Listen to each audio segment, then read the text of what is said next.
Hello, everyone, and welcome to this session of AAC in the Cloud. We're really excited to have you here, and we're excited to have our whole crew here of panelists that are going to be part of this next presentation. This session is an AAC speaker panel, experiences and opportunities for paid speaking engagements, and we're really excited to have this group here to share their experience and insight with us, and we'll turn things over to them.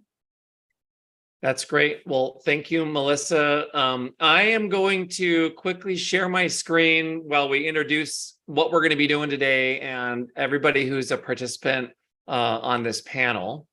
So first things first, let me just say that this last year has been pivotal in a project that UZAC started almost, 18 months ago or so. But this year has been the year when it's really landed and become something special. And I'm going to give a lot more detail around that in just a minute. But that's my teaser to make you all excited about what we're going to be talking about today. But this panel discussion that's going to occur is really a way to process why what we've been doing is so important and the impact that it has had, not just on the people who listen to people who use AAC as paid speakers, but people who do that themselves and get paid for their work. So there's a panel today that's going to really drive this discussion after a brief introduction. And that panel is composed of 4 people, Endeavor, Megan, Mateo, and Kevin, and I'm going to let them introduce themselves, starting with Endeavor. So go ahead and take it away, Endeavor. Hi, I'm Endeavor Corbin. My pronouns are they, them, theirs, or z, them, theirs, and I'm a Spanish-speaking autistic self-advocate from the Pacific Northwest. Perfect, thank you. Megan.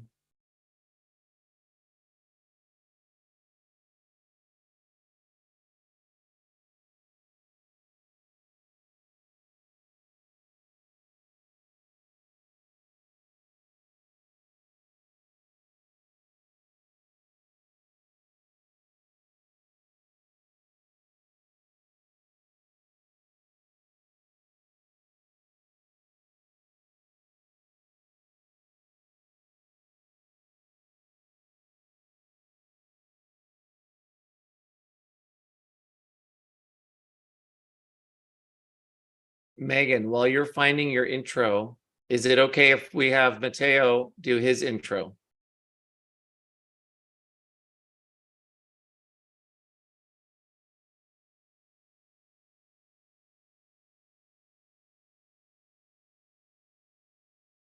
Go ahead, Mateo. We'll come back to you, Megan, in just a second.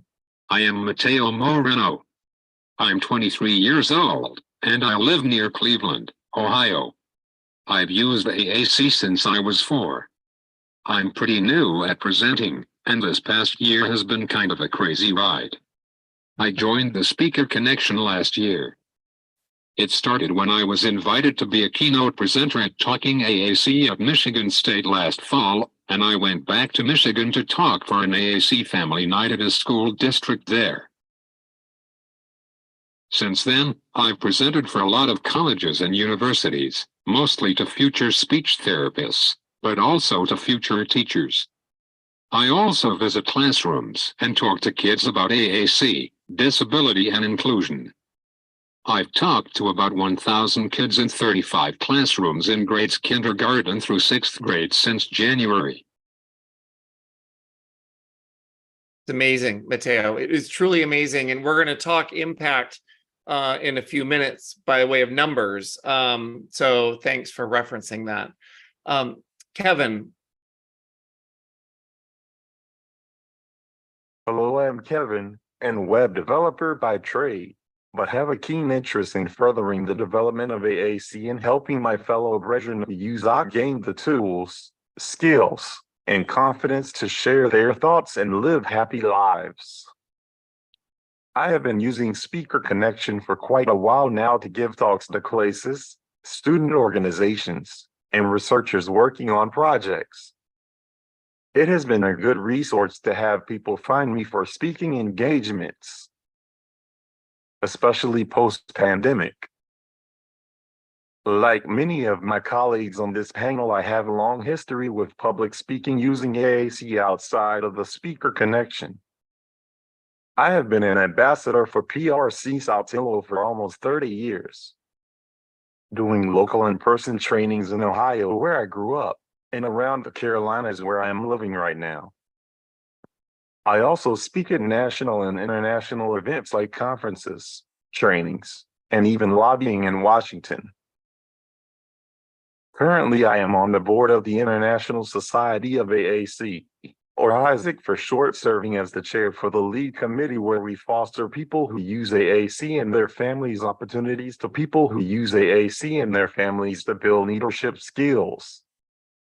I also serve on the executive committee of the PRC Saltillo Toastmasters Club, where a group of PRC Saltillo ambassadors and employees use the methods of Toastmasters to build skills of leadership and public speaking. I say all of this to show having a place where people who use AAC can organize requests and share tips to make the speaking experience easier is crucial to the future of AAC. Absolutely. And, something that we talk about a lot is normalizing all communication and what that means. Now, that's an entire panel discussion on its own that we'll table for a future conference.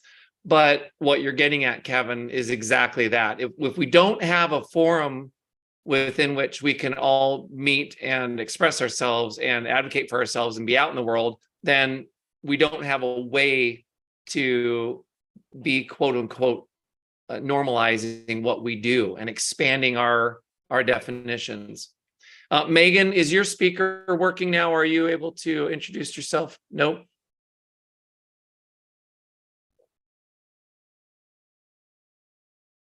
I'm going to invite you to interrupt me, Megan, in anytime you want to when you get that working. I'm going to quickly let people know that are listening what our goals are today. We've already accomplished number one, which is panel introductions, except for Megan, but we're going to get there. I'm going to spend about 5 or 10 minutes on what I'm just calling topic introduction, which is really getting us in the kind of headspace of why we're having this panel discussion today. And then we're going to launch into Q&A, which is really a series of questions that this panel collaboratively developed and will discuss, after which there will hopefully be some time for some closing remarks or questions, and anything that you want to add to the Slack channel, please do as we're going along here. So one of the things that I will proudly say that USAC, along with Kevin made the reference to ISAC, all of the organizations around worldwide who really advocate on behalf of all people who communicate, and especially those using AAC, is that we have an opportunity to change the world and make it much more inclusive, much like broadening the definition of what we all accept as being appropriate, and a window into who we are and who the people we live around and live with are. It's just a huge part of what makes life go.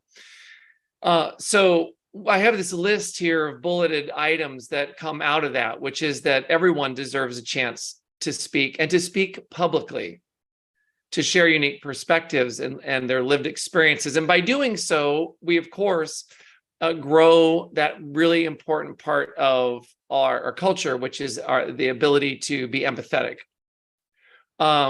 It's a way for people to exhibit their strength and creativity, the resolve that they have in life that allows us all to become the people that we are, and to bring those amazing skills to an employment situation. And one of the things that gave rise to USAC.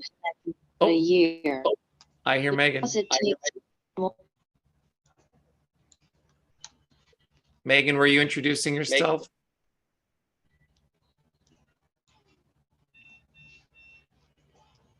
My name is Megan. I live in Kentucky. I've been with the Speaker Connection about a year.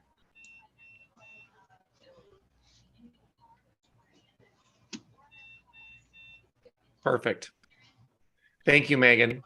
I'm glad that we got that working. And thanks for showing that resolve. So bringing the skills that we have to an employment level. And I think something that we've recognized a long time at USAC is that it's one thing to identify barriers. It's one thing to say we're going to provide people who do not use their natural speech for communication with a path to communicate successfully. And it's another thing indeed to demand that when people have the ability to do all of these things and to participate, then we absolutely, it's not a free exercise. And it can be a path to employment. And so our way of carving out an example of how that can be done is by starting something that we call the Amplifying AAC Voices campaign, which has this speaker connection that all the panelists have referenced. So I'm going to skip over this slide because I want to make sure that we don't use up our time just talking about what we're going to talk about. But the speaker connection, for those of you that don't know, is a site that we built really last year via some fundraising that we did in sponsorships from many of the AAC companies who understood the importance of having a place to organize people who want to speak publicly, who use AAC, and as a place for them to be connected to people who can hire them for those public speaking opportunities, and which would, of course, include businesses, schools, organizations, universities, clinics, conferences, and workshops, many of which were referenced by our panelists as they were introducing themselves. And so this last slide, before we get into our discussion section, I just want to highlight what success looks like on this. You know, it was June of last year when we really opened the site, and the first few speakers were hired from the Speaker Connection. In fact, it was for this very conference, and it was a way for us to say, this is it, this is real. And then by September, we had 7 speaker connections that had already been made that year. By December of last year, there were 27 speaker connections that were made. And here we are a year on, and 41 speaker connections have been made. We have 33 speakers who've registered on the site, clearly who are gaining employment because of it. And I think let's just, if we do some simple math, and I'm going to pull my phone out here for just a second. If I decide, well, there's 41 speaker connections, and let's say on average they're talking to maybe 30 or 35 people in an audience. Well, that's 1,230 people already just in the audience. Now we know from Mateo, he himself has already spoken to more than 1,000 just this year. So the ripple effects and the impact of our ability to be speaking out in the world is huge. And we know that all of those people who attend these, whether they're students or people at a business conference or part of a workshop like this, are going to carry that with them and talk about it. And it's going to subtly change the way that we perceive other people and the way that we perceive opportunities for all people that we interact with, regardless of how they communicate. Okay, well, what I'm going to do now is I'm going to stop sharing my screen because we have this list of questions that we're going to work through as a panel. And we agreed to kind of go in an order of deciding who was going to answer these questions first. So Endeavor, the first question that was brought up is, what are some false assumptions that people make about people who use AAC? Probably the most common mistake people make about me is that I'm deaf. Of course, being deaf is awesome, but I'm not. I can understand the misconception, though, because I do use ASL part-time, and I have hearing aids for my auditory processing issues. Other assumptions people have made about me based on my AAC use is that I must live in a group home, must have a legal guardian, or must not have graduated from high school. But it's just silly to think that one impairment or one support need can predict my other life circumstances. In truth, AAC users come in all neurotypes and all backgrounds, and you can't actually know how much we understand or where we live or anything until you ask us. Absolutely. Absolutely. Thank you. Megan, what are some false assumptions that people make about people using AAC? And more conscious effort to speak using AAC devices. Some people assume we have low mental ability. Then there is the other side of that coin, where people assume it is so easy to us. AAC devices. I think we can thank Stephen Hawking for that. What are false assumptions? 5 dachshunds people.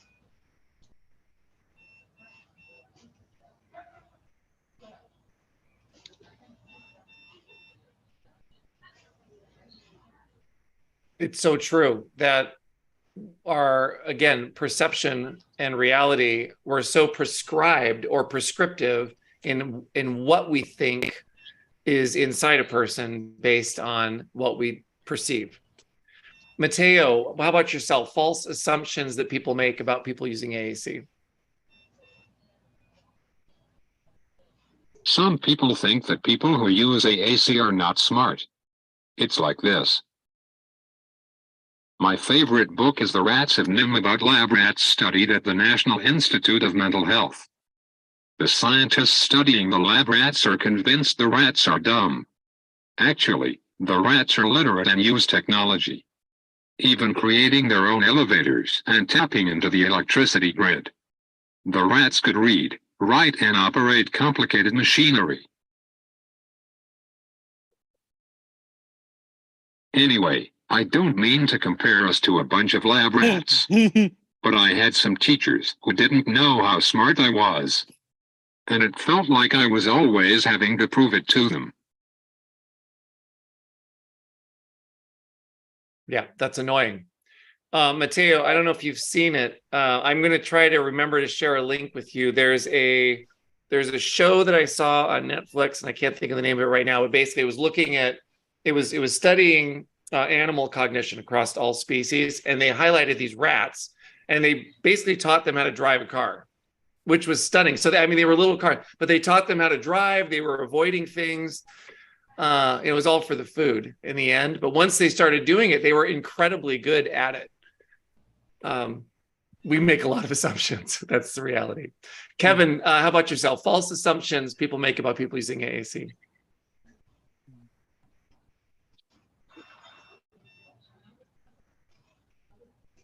You're on mute.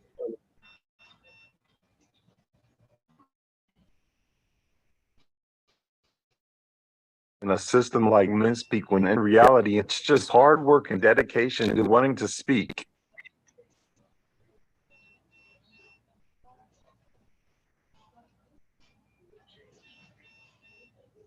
Some assumptions that people make about those of us who uses AAC are that we are deaf in addition to cannot speak. They assume because I am proficient in using my device that it takes some God-given skills to be fluent in a system like MinSpeak, when in reality it's just hard work and dedication to wanting to speak. Absolutely. It gets back to that resolve that we listed earlier. All right. Next question is, what inspires you as an AAC speaker to get out and amplify your voice? And Endeavor, we'll start with you again. Kids. Kids I've met and kids I never will meet. Kids who have communication devices and kids who need them. Kids who letterboard and kids who wish they could. Kids stuck in institutions and kids whose rights are being disrespected at home and public school. Kids like me and kids I know nothing about. My greatest hope is that kids growing up now and in the future might have better lives because someone has heard my story. I want more autistic children who have some speech skills to get exposed to and offered AAC, because for many of us pushing spoken language just isn't worth the effort.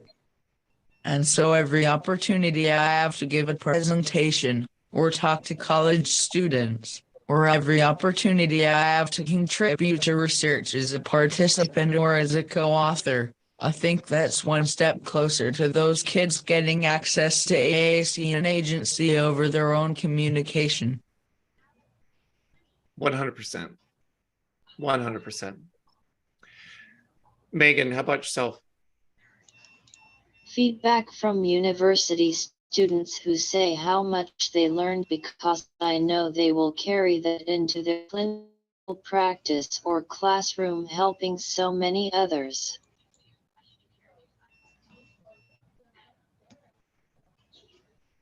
Agree. Mateo. I didn't meet anyone who talked like me until I was 7 years old, when I went to an AAC camp all the way in New Jersey. I want other kids learning to use AAC to see someone else who talks like them. I think it is important that we AAC users make ourselves visible if we are comfortable doing it. I love talking to kids about AAC. When they hear me talk about my hobbies, likes and dislikes, they see we're not that different at all. I presented to a classroom where there was a student just learning to use AAC, and she was super shy. And one of her classmates asked me how he could be a better friend to her. There was another classroom where a student who just got her device lit up when she saw me talk like she did. I'd say something and then she excitedly told her classmates seated around her something about her too. Like, I told them I liked cheeseburgers, and then she told them about a food she liked. It was really cool. When I talk to people, they see I am confident and funny. They see that I have a story to tell and the words to tell it. I love that. So there's I ran into a teacher who volunteers for something called CISV, Children's International Summer Village. And what it is they bring together kids from all over the world at age 11. And it's all run by volunteers. And so you have all these kids coming in from different countries, many of whom do not speak the same language as each other. And they pile them all in a camp somewhere, like at a school or whatever in Finland or in Brazil or wherever, the US, and they just hang out together. And the whole point of this camp is to learn that even though you come from a totally different culture, even though you come from a different family, even though you speak a language that they might not even have any understanding of, you're this other person with all these similar pieces and these similar motivations and similar just interests and things that are funny. For instance, Mateo, you talk about humor is a great connector of people, and because it starts to show what's inside our head. And when I listen to you, that's what I hear, is I hear that same level of just connection and breaking down any of those barriers. Kevin, what are your thoughts on this question?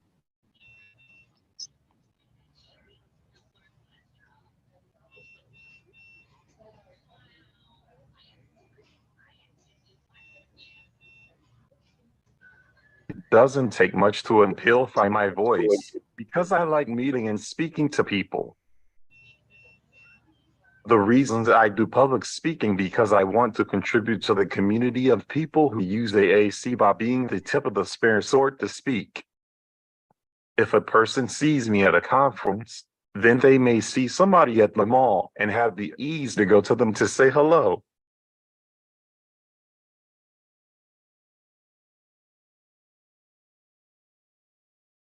Yeah, that's exactly right. And I can't tell you how many people I know, and I know that you have all met these people as well. Probably many of them have been audience members, I would say, especially in a field when like speech language pathology, if you've been speaking in front of a classroom. And so often these are people whose entire life trajectory as a professional has spun on a dime because they've met one person. I'm sure that each of the four of you have already had that impact, but it's so true that you can be the tip of that spear. All right, slight pivot into a different side of what it means to be speaking publicly. which is what are those frustrating aspects? What has frustrated you as a speaker? Barriers that you've encountered, problems using the speaker connection, that I've just so proudly talked about, issues with public perception, all of that. What are some of those frustrations, Endeavor? As a, semi-speaker, it's frustrating when fully speaking people underestimate the amount of time and work that we often have to put into preparing for presentations.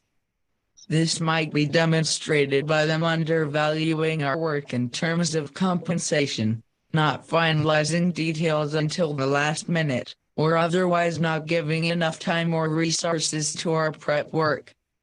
It's also frustrating if I have an ASL interpreter that isn't conveying my message clearly, but that's at least half my fault as my signing skills aren't very good. I sometimes use interpreters for Q&A sections or other spontaneous communication during presentations, because it tends to be faster than composing messages spontaneously on my device. But most often these days I just start Q&A sections with the warning that listeners will need to be patient while I compose my answers, and that tends to go over pretty well. Yeah, we don't have, we're very well practiced. This is that normalization piece again. We're really well practiced at working in a slice of communication that has been predefined, is very common around the world, and our entire social behavior is mediated by our experiences with that. And so it's jarring for a lot of people, isn't it? Even if they're there as an audience member, knowing that you're going to be talking, Endeavor, in front of them, they still don't know what to do. Megan, how about yourself? What's frustrated you as a public Technical speaker? issues can be a pain and unpredictable. That is why I always have a technical rehearsal before the actual presentation, and a support person on standby. I've also had issues with impromptu Q&A because of amount of time that is needed to respond. That is why I provide an email address they can send me their questions. What has frustrated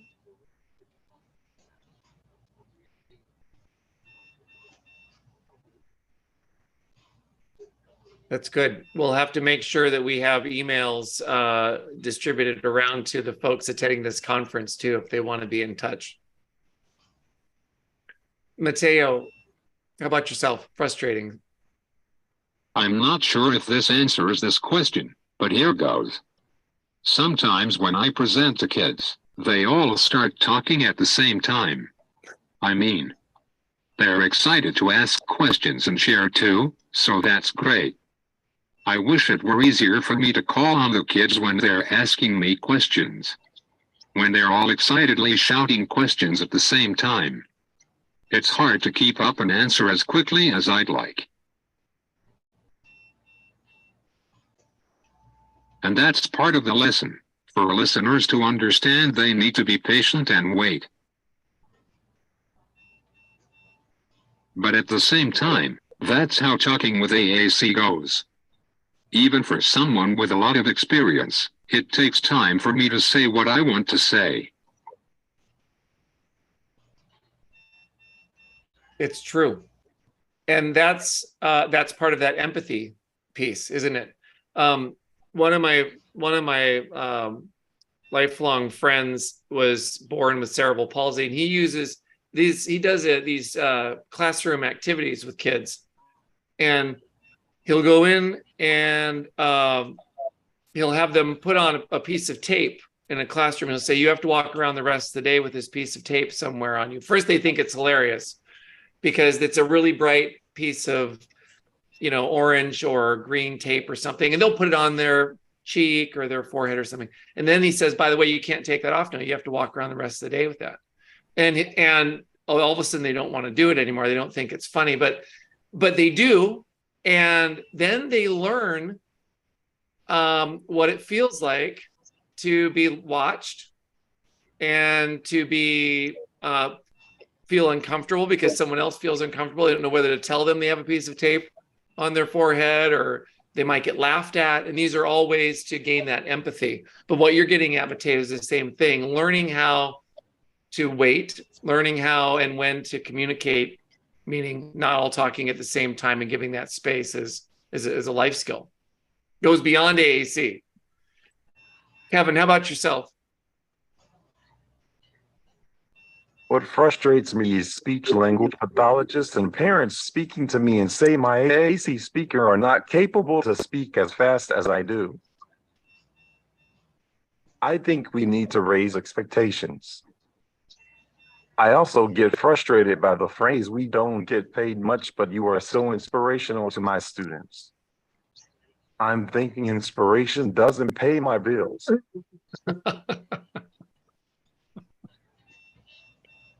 Yeah, I agree.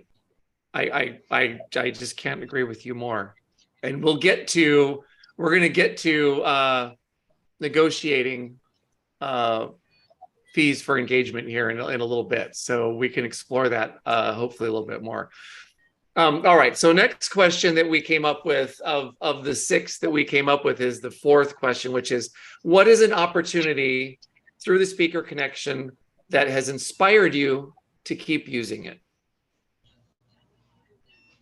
Endeavor. I always love it when people's response to something I have to say is along the lines of, wow, I never thought of that. But I think one of my favorite stories about doing presentations is actually from before the speaker connection existed. But it's definitely a memory that keeps me going in terms of why I use speaker connection. That was when I got to give a short talk at a local elementary school. There was an AAC user in the audience who said hello to me afterwards, which their assistant was surprised by it and told me that they rarely initiated utterances on their own at that point. That might sound like a small thing to you if you're fully speaking, but for a new AAC user, saying hello on a device can be a whole lot of work. I felt so happy that the kid connected with something about me or what I said during my talk, that they wanted to put in that effort to greet me afterwards. I hope that they felt more welcome at their school, because I was invited to talk to those classes. That's cool. And yeah, because it takes effort, and it takes a swelling of confidence also. There's and I don't mean to misquote this term, Kevin, but I'm going to use the word inspiration here. That person really was inspired to say, I'm going to do this now. I get it. That's a big win. So I see why you brought that up. Megan, how about yourself? Opportunities through the speaker connection. I think all of the connections made through the speaker connection have inspired me to grow and improve, to push myself a little more out of my comfort zone. Yes, agreed. And isn't it the case, actually, when you think about what all 4 of you said at the beginning about false assumptions, is that when we presume that your upper limits are some imaginary line that we've set up in our head, we're not going to push you to go beyond those. But if we presume that that upper limit is as high as any upper limit we would expect anyone, then we're going to continually push. And some of that is externally applied pressure, and some of it, like what you're talking about, becomes internally applied pressure from within, where you find yourself pushing past barriers that might have been there in your head, just imaginary. Mateo, how about yourself? I love using the speaker connection. It's awesome that it exists. It makes it easy for people to find me. I like hearing from new people and getting opportunities to present to people all over the US, to present virtually and to travel too. On Speaker Connection, I created a profile and it includes information about my speaker fee and about travel expenses. They can see where I'm from, so they get a sense for travel costs if they want me to present in person. When people look at my profile there, they know those expectations. When people just email me about presenting, it's a little awkward or uncomfortable when I have to talk about those things. I like that with the speaker connection, that weirdness is not there. Totally agree. Yep, totally agree. And I think that because we're coming out of an entire history prior to now of, and many times an expectation that someone who uses AAC should be the volunteer. And that is weird. You used the term weird earlier to describe something else, but it is weird that we had that expectation, and I say we collectively. And so Speaker Connection then formalizes that interaction and says, you want a speaker, you want someone who, like you were mentioning, Endeavor, is taking untold amounts of time to prepare. And then that is something that is going to be a paid experience, and here's what it is, and that gets it off the table right away. Yeah, I get it. Kevin, how about yourself? Opportunities through Speaker Connection that have inspired you to keep using it? One thing about Speaker Connection to keep using it is the speaker hour, which are periodic meetings. Speakers get together and talk shop. One speaker had a question about not getting paid from one party, and others chimed in to help each other. It raises the standard by sharing information.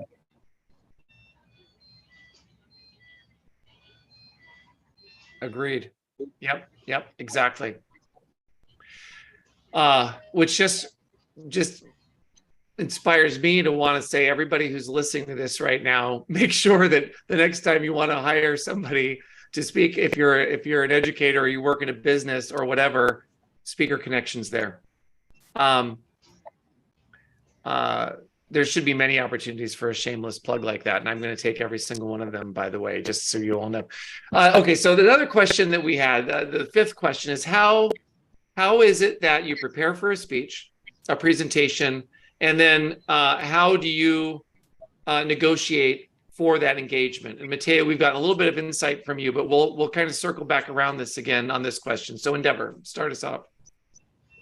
So first I try to get details narrowed down with the organizer as soon as possible, and I'm actually starting to develop some sort of scripts around it, because I notice I tend to ask them the same questions each time. How long do you have in mind for my prepared portion, and how long for spontaneous Q&A?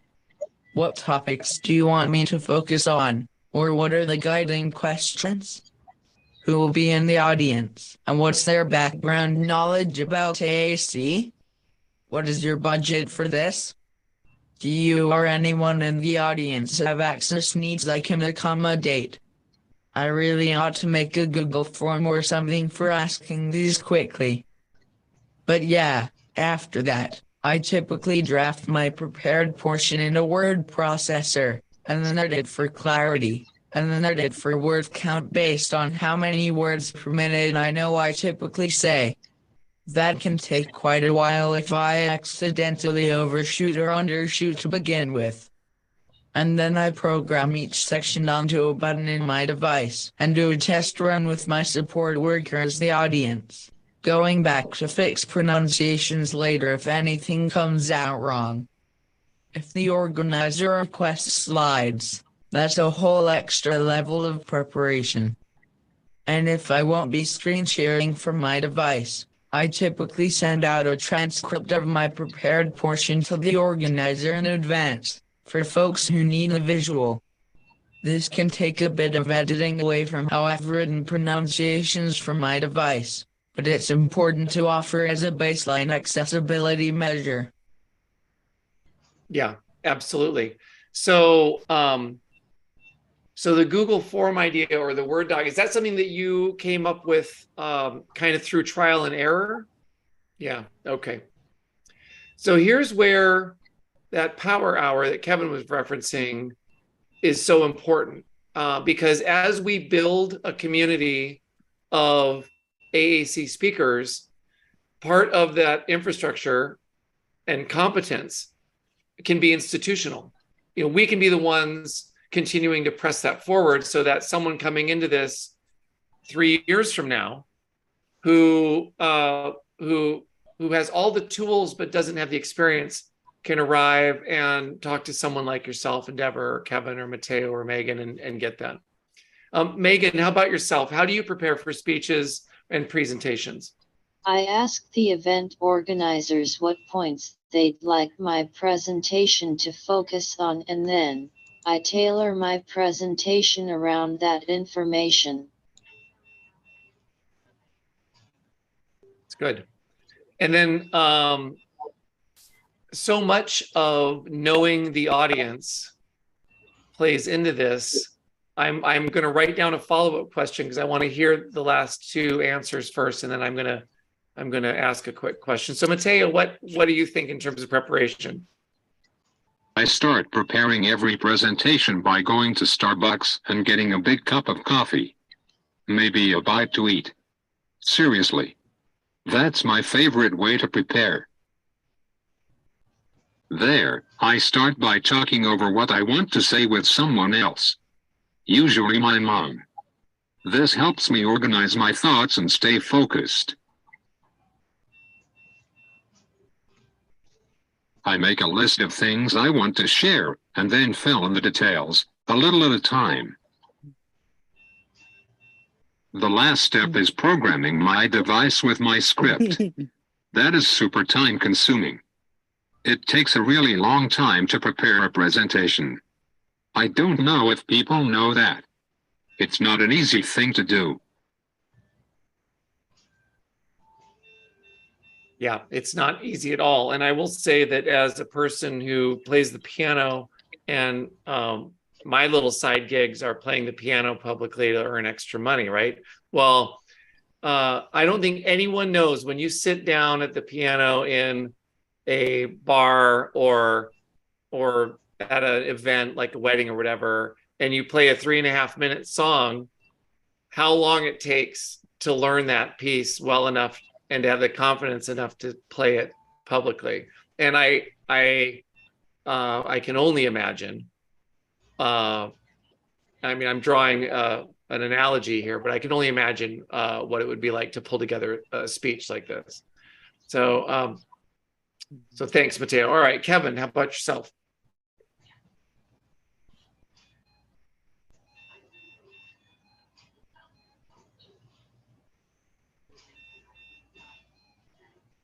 It raises the standard by sharing information. I have a similar script to Endeavor with negotiating. I have that in Google Doc that I paste in the chat. I write my speech in Google Docs so I can use the spelling and grammar support. Then I export the Google Doc in a text file, then import.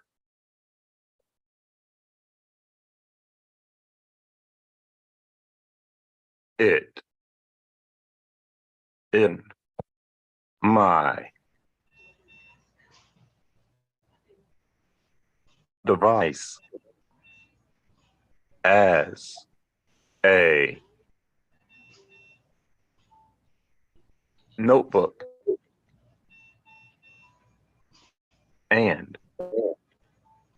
and just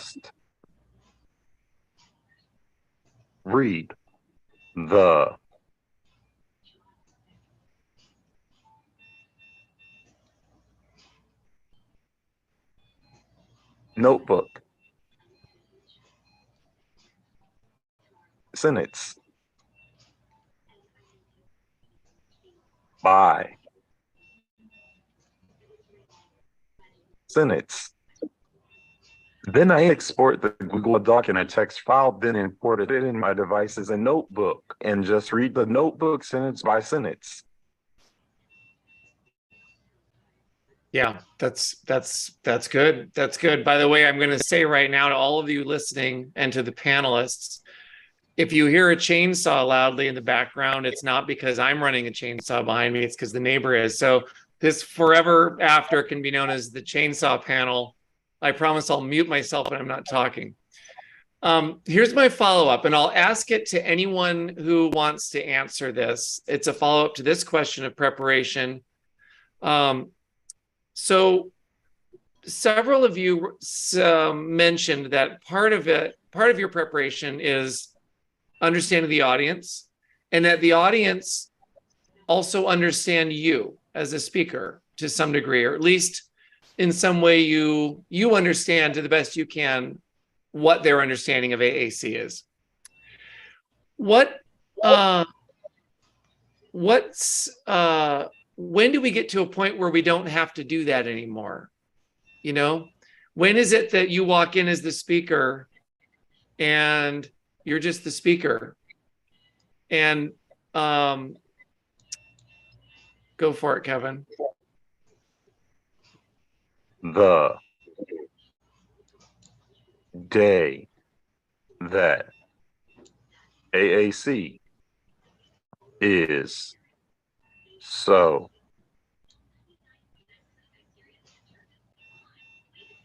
normal that you see it in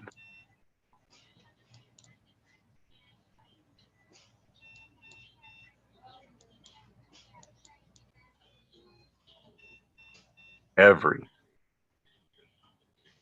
day life, like on TV, in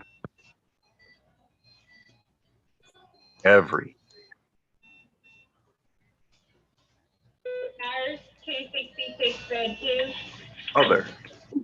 other show.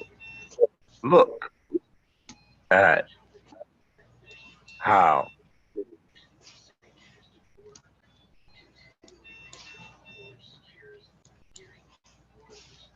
normal that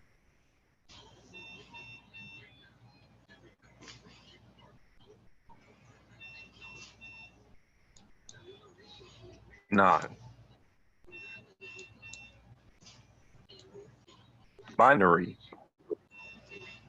people has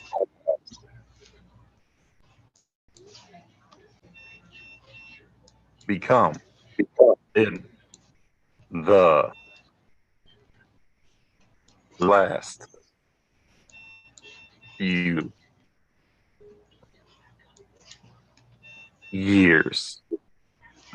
in the last few years that every show or movie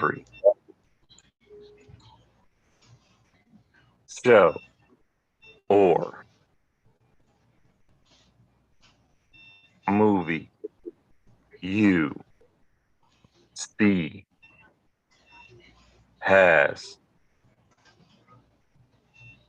something about it in it.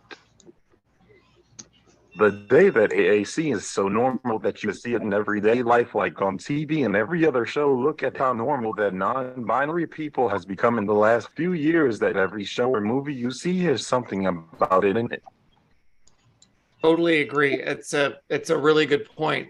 And it is, I think, it emphasizes why it's so important to be doing what we're doing here at this conference and talking about how important it is to be engaged in a community of people who are essentially advocating for ourselves by being part of Speaker Connection, and by formalizing a way to be out there in the world, because in doing so, it's going to provide opportunities to meet other people from other industries who say, oh, that needs to be the way we do it in our little world also, whether that's television or astrophysics or whatever. I'll throw one last point in before we go to this final question, which is that when you think about the number of, well, so Endeavor, you use ASL as one of the forms of communication that you have, and the number of people who are deaf and hard of hearing who benefit from ASL is actually way less than those who benefit from AAC. But we have allowed and accepted a form of communication globally. All different countries do it differently, of course, but that allow for that in ways that we haven't yet with AAC. Who knows? Maybe, I was at a brain-computer interface conference a couple weeks ago, and brain-computer interface may be one of the technologies that starts to normalize communication a little differently, because a lot more of us might benefit from it than just people who are locked in. That's a whole conversation. Kevin, I can't wait to hear your thoughts on this, but we'll table that for another one.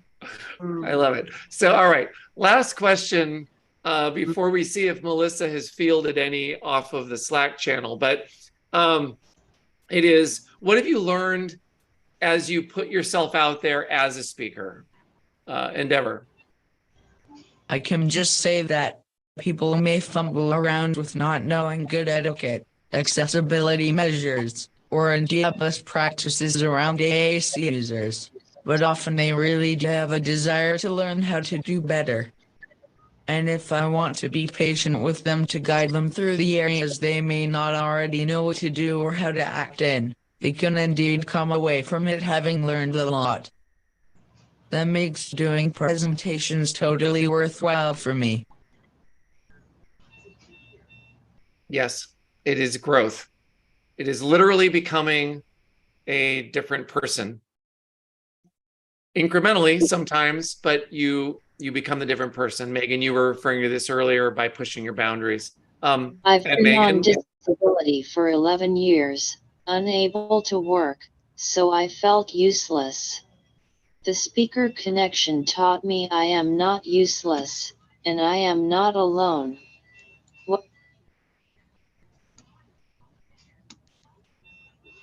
100%. Mateo, things you've learned. I have learned that it's okay to be real and talk about myself. When I first started presenting, I don't think I really shared as much. I think I held back. But as I worked on more and more presentations and talked more about my experiences, memories would pop up. I suddenly remembered a time when I felt I wasn't heard, something I'd forgotten and never even mentioned to my family before. Maybe I didn't have the confidence back then that I have now. Or maybe I didn't know the words then. When we talked about that incident that happened, and my family felt really bad, they couldn't help me back then. They couldn't help me because they just didn't know. Planning out these presentations and writing down my experiences have really helped me think back at things. This has been a great experience, and I am enjoying the ride. Great, Mateo. Yep, that's great. Kevin, how about yourself?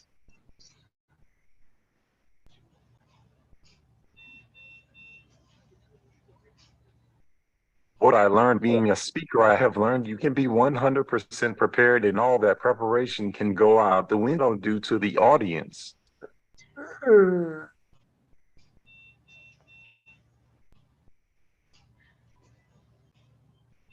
That is totally true. There's nothing predictable about what happens as soon as you're in a room in front of a bunch of people, which can often allow you to reveal a little bit of your personality, like Mateo's talking about. Mateo, I want to circle back to that for just a second and say that you think about what it is when you listen to someone who is motivating and changes your life in some way. I've mentioned incremental before. It doesn't need to mean that you suddenly go out and decide to become a movie producer or whatever. I'm just saying that, we hear things and it affects us.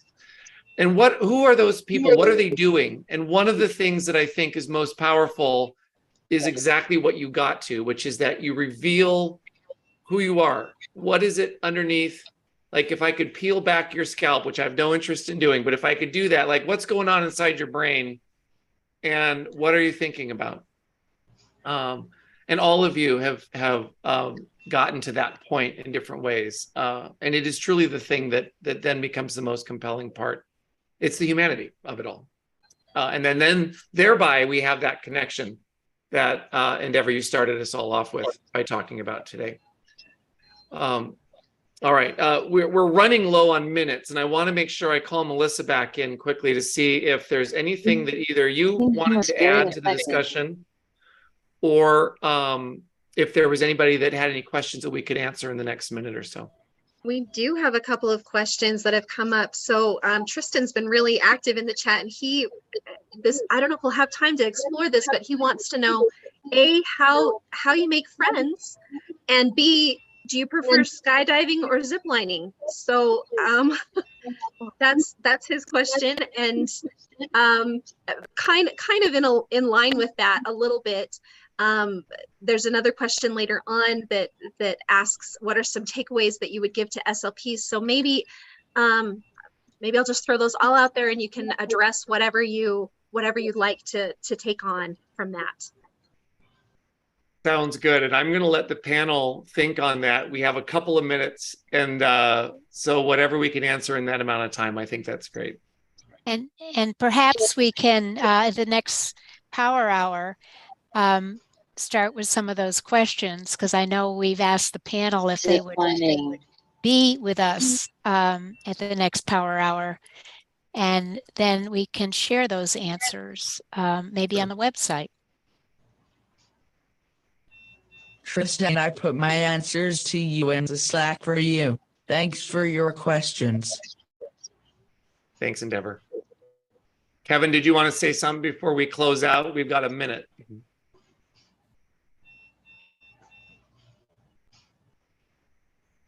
About making friends post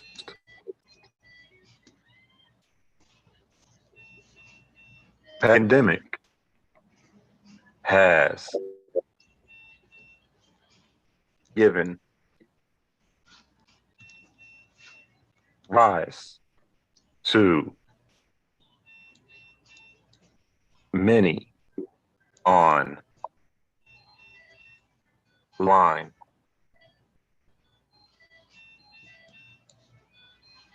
chat groups. If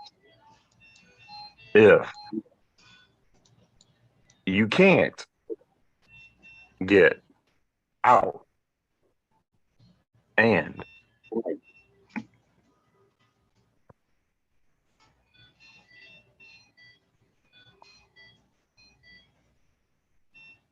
and see people, but the first thing you can do, it's just the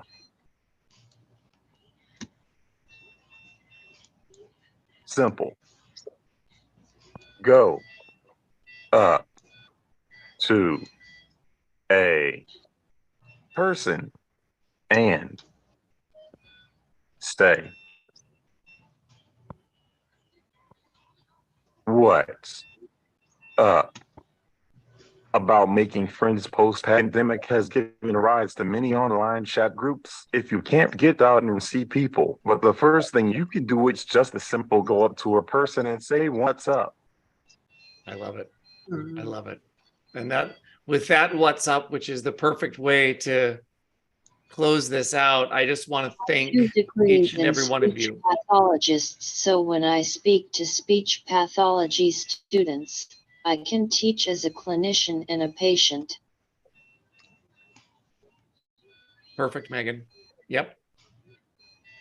And that is an incredibly unique perspective. Thank you all for being here. Thank you for taking this time today. It was amazingly valuable. And And we now all have a connection to you because of your connection to the speaker connection and your willingness to talk about what it's meant. So thanks again. And with that, we'll take our leave. Melissa, is there anything official we need to do to close out this session? Nope, that's it. You guys have done an excellent job. Thank you for being here and being for sharing your insights and experience. We really appreciate that. It is invaluable. So thank you everyone for being part of this presentation. It's fun to be in this panels. You're good, Mateo. Thank you. We're glad to have every one of you. Thanks, Excellent. Endeavor. Yep. Have a good afternoon, all, and we'll see you in the next session of AAC in the Cloud. Yeah, that you will.